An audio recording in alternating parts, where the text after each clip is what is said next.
Ahora sí se escucha muy bien. Ah, ya, ya, genial. Manteca fresquita, traigo la buena manteca. Mantequero soy, mantequita rica, muy buena pa' cocinar.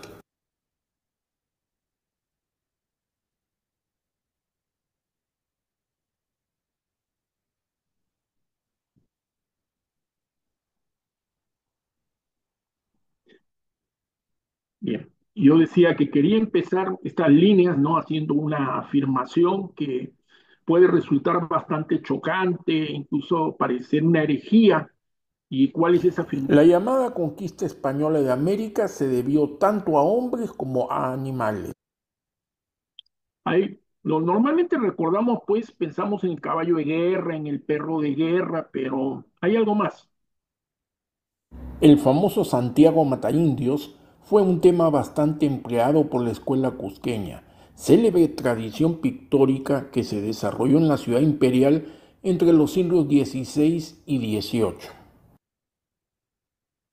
De otro lado, el aperramiento, infame práctica llevada a cabo por los así llamados perros caníbales. Sin embargo, hay un cuadrúpedo que yo especialmente considero muy importante, tan importante y a veces más que los anteriormente mencionados.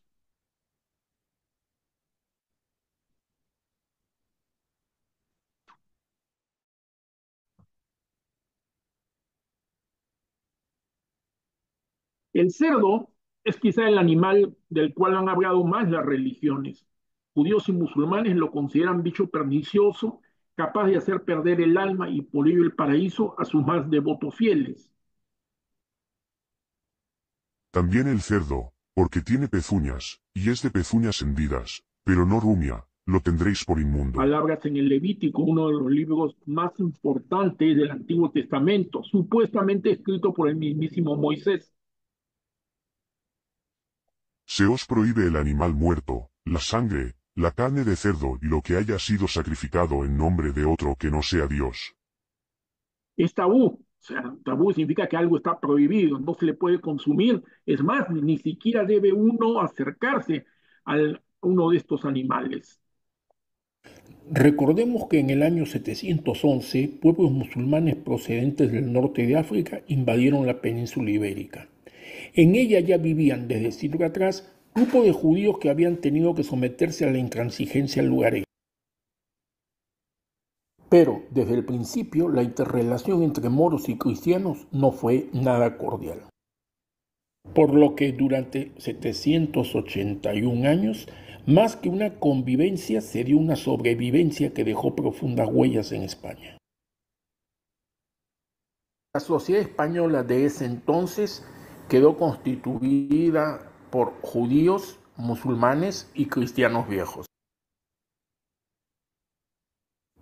Curiosamente, esta trinidad que no tuvo nada de santa se repetiría con los socios de la conquista.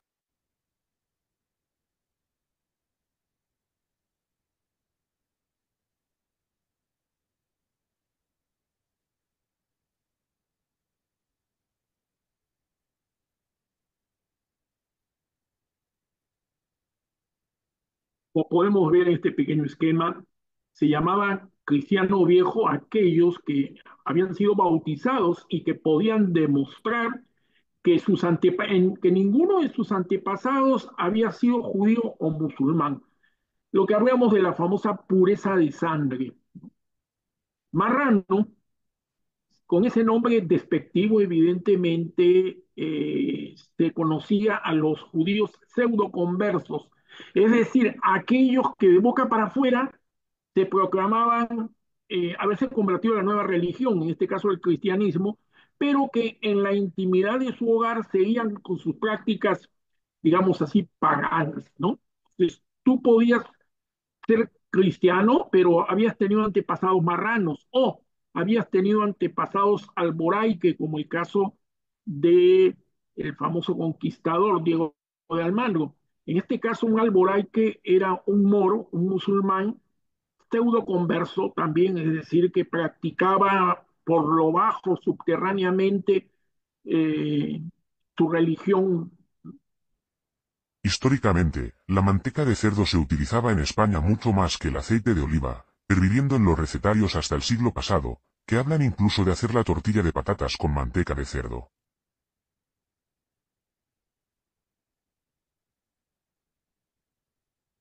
Cocinar con manteca o con aceite de oliva se convirtió, de este modo, en un fuerte distintivo de identidad religiosa.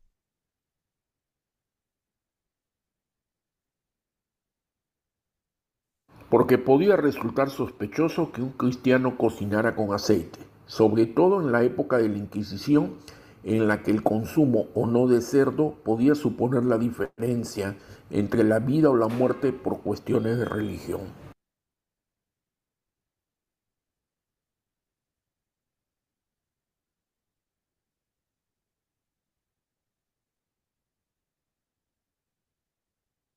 Sobra decir que entre los ingredientes y técnicas culinarios traídos al Nuevo Mundo por los conquistadores, el cerdo figuró siempre en primera línea. Las huestes españolas llevaban cerdos en la retaguardia como fuentes principales de sustento. Y quien habla de cerdos y sustento habla de manteca de cerdo, grasa necesaria en América para la elaboración de las mediterráneas frituras, modo de cocción hasta entonces desconocido en el Nuevo Mundo. Los nativos pronto se aficionaron a emplearla tanto en sus propias comidas como en las foráneas, dando así un paso más en el camino del mestizaje culinario.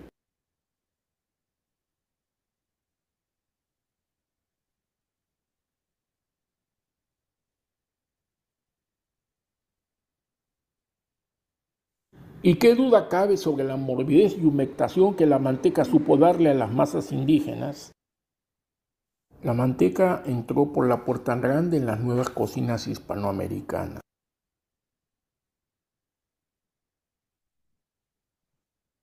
Se convirtió en un artículo de primera necesidad, por lo que pronto hubo que legislar sobre ella. Ordenanza de la manteca. En la ciudad de los Reyes a 6 días del mes de abril de 1551 años. Ordeno. Se venda la libra de manteca de puerco de la de empella sin mistura ni un toatomín y medio. El año de 1560 valía un buen cebón en el Cuzco 10 pesos. Por este tiempo valen a 6 y a 7, y valieran menos si no fuera por la manteca, que la estiman. Porque los españoles, a falta de aceite, por no poderlo sacar, guisan de comer con ella los viernes y la cuaresma. Es de advertir que en mis tiempos, que fueron hasta el año de 1560, ni 20 años después, no hubo en mi tierra moneda labrada. En lugar de ella se entendían los españoles en el comprar y vender pesando la plata y el oro por marcos y onzas, y como en España dicen ducados, decían en el Perú pesos o castellanos. A fines de 1730 los mantequeros de la ciudad decidieron erradicar la competencia que ejercían los numerosos negros esclavos y libres productores y vendedores de manteca. El gobierno prohibió en enero de 1731 el ejercicio de los negros en Lima y Callao.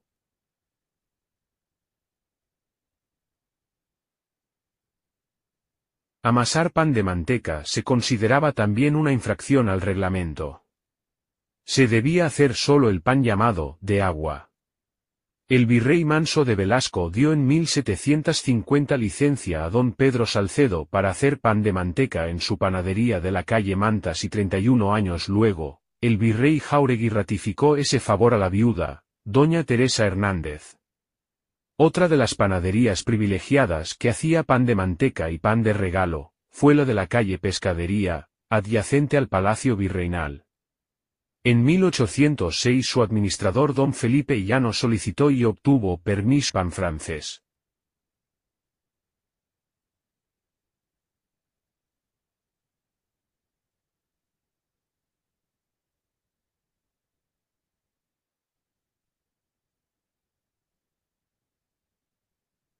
Y como no podía ser de otro modo, en Lima proliferaron las mantequerías. Mantequero, manteca, cómpreme muy baratito, especial especial para su sanguito, mi manteca superior. Verás las mantequerías. En donde matan los puercos. Cada libra de manteca. Media es de harina lo menos.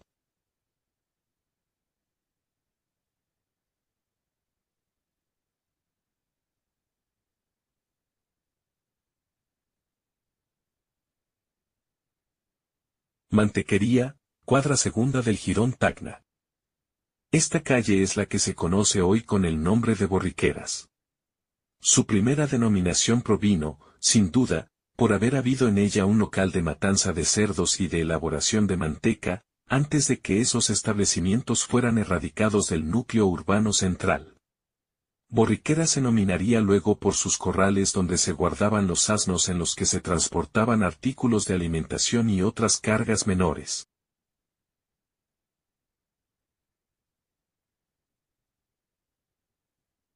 Cual para extraer aceite, en el Perú, no hubo olivos, acudióse a los cebones, de la conquista al principio, y se quedó la costumbre de condimentar los guisos, con la grasa de los chanchos, que a muchos ha enriquecido. En medio de Comecebo, y la manita, de fijo, está la mantequería, porque allí manteca se hizo.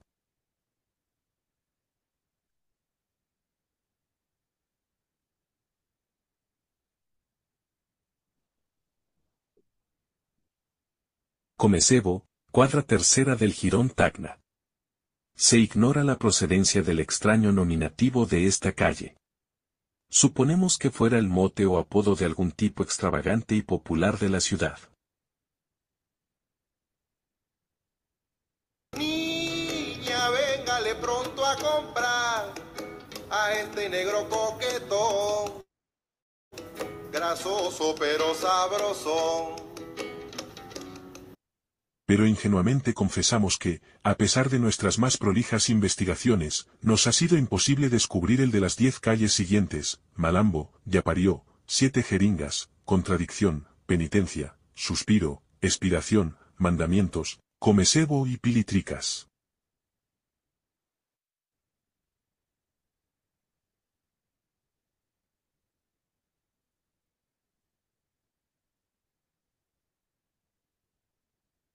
Bejarano, cuadra primera del Jirón Puno. Tomó finalmente esta calle el nombre de Mantequería de Boza porque en ella los marqueses de Casa Boza, vecinos de la calle del costado a la que dieron denominación, tenían un local donde se elaboraba y vendía manteca proveniente de los cerdos que traían de sus haciendas de Chancay, Huacho y Cajatambo. Estos locales de mantequería fueron obligados después, por razones de sanidad, a trasladarse fuera del radio urbano de la ciudad.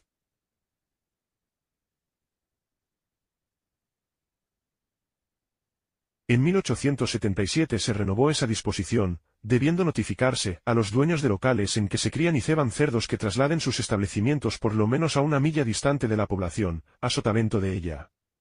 Se dispuso también que en el matadero general se habilitase un local para el beneficio de los cerdos.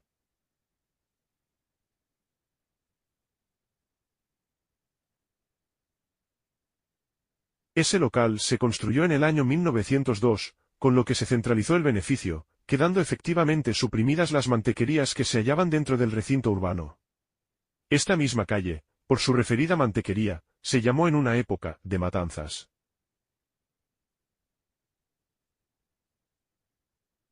Caserita, allá voy,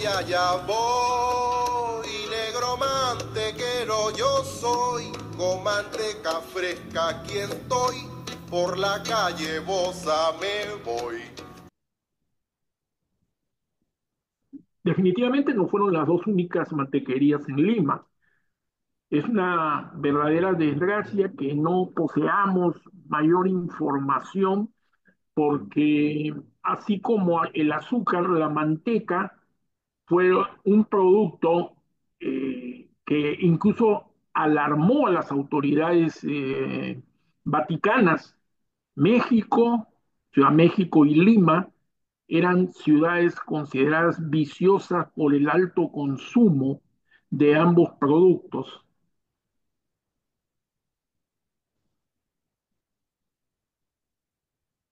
Una mantequería de medianas dimensiones ubicada en la plazuela de San Marcelo era arrendada en 1776 por el presbítero Juan Antonio Suero.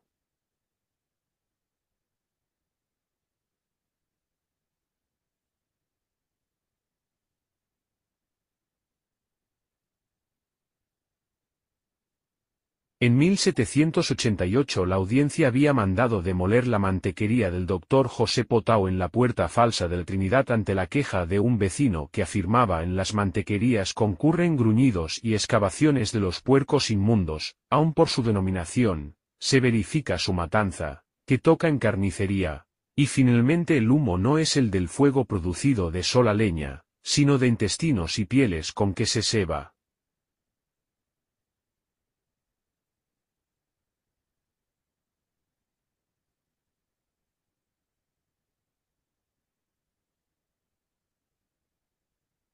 Asimismo es grande la cantidad de puercos que se consumen respecto del excesivo gasto que hay de manteca, que en esta tierra, por costumbre antigua, suple la penuria de aceite y sirve en lugar de él en los manjares cuaresmales.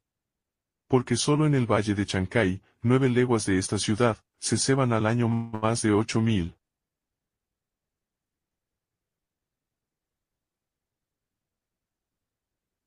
Chancay, último pueblo hacia Lima, que cría puercos en abundancia, y de ellos sale toda la manteca que se gasta en la ciudad.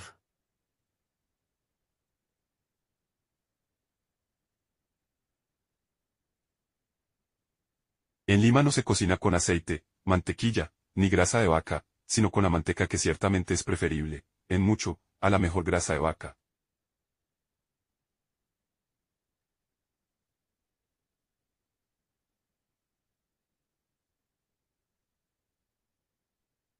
La antigua cocina española, en que la manteca entraba por poco y por mucho el aceite de olivo. Y nos encontramos ante uno de los no pocos hierros, por no decir en que yo metía de pata, de Ricardo Palma. Por lo que sabemos, Ricardo Palma no era precisamente afecto al buen comer. Parece que su dieta era bastante espartana, por decir de algún modo. Y además, Palma pareciera resentir en algo la presencia negra, porque así como él, eh, digamos, rebaja el nivel, ¿no? Se cocinaba con aceite de oliva, no con la manteca es comida del pueblo, de pobres, y por otro lado también atacaba el tamal diciendo que el tamal era cocina africana, en fin. Lo cierto es que habría que examinar con bastante cuidado no solo a Palma, sino a nuestros principales autores para ver qué tan ciertas son muchas de estas afirmaciones. Ya desde Cobo, desde Garcilaso se mencionaba la gran dificultad que significaba contar con aceite.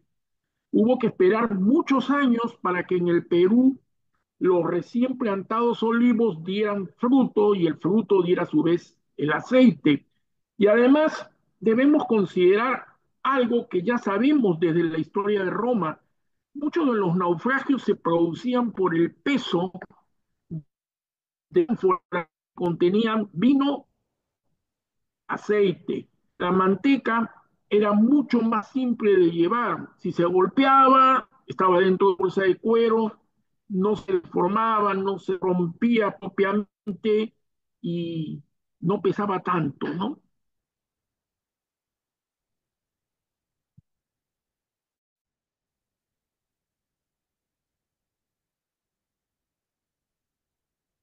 Buñuelos. Se ponen en una cacerola y a fuego lento, un poco de agua, un pedacito de sal, mantequilla, azúcar y una cascarita de limón rallado. Cuando rompe el hervor se echa poco a poco harina de maíz blanco, sin dejar de mover la mezcla con una cuchara de palo, hasta que esté cocida, se retira del fuego para que se enfríe, y estando tibia todavía, se echa un huevo que se mezcle bien a la masa, después otro huevo, y se procede así hasta que tenga la consistencia de un engrudo. Se toma por fin, cucharadas de esta mezcla que se ponen a freír en bastante manteca muy caliente, y allí se hinchan por sí solos, y se les va volteando para que se doren por el otro lado. Estos se les prepara del mismo modo con choclo o con harina de maíz amarillo.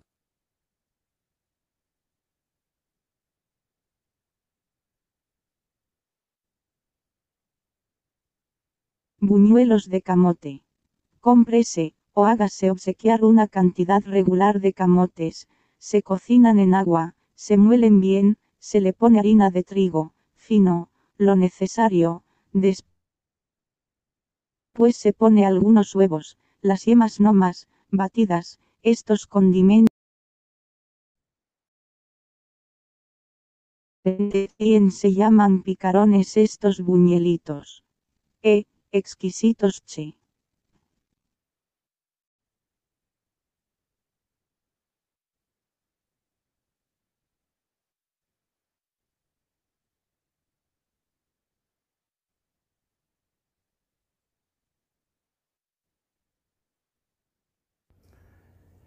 El verdadero boom de la cocina peruana está en sus raíces.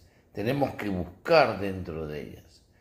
Una de las grandes pautas y emociones de nuestra cocina está en el uso de la manteca.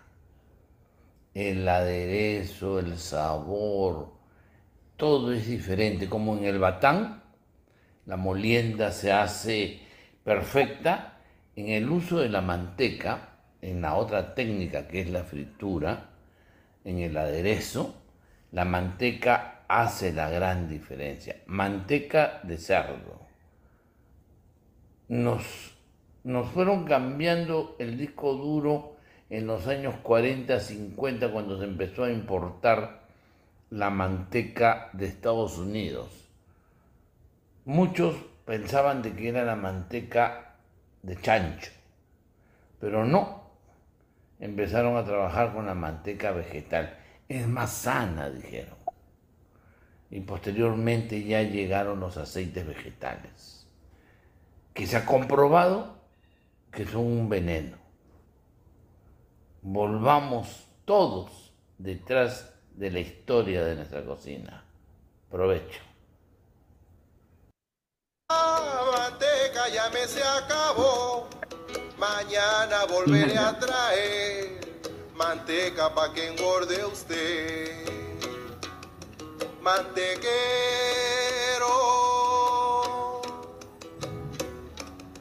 mantequero.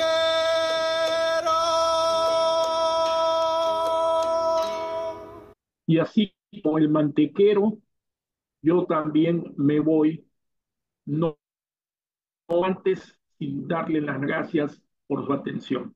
Buenas noches. Muchas gracias, Tulio. Qué bonita presentación. Siempre una dedicada preparación la tuya, como ya nos tienes acostumbrados, muy interactiva. Por cierto, sobre todo con las fuentes, que es lo más importante. Como por ahí han comentado algunos, creo que mañana varios van a comer su pan con chicharrón.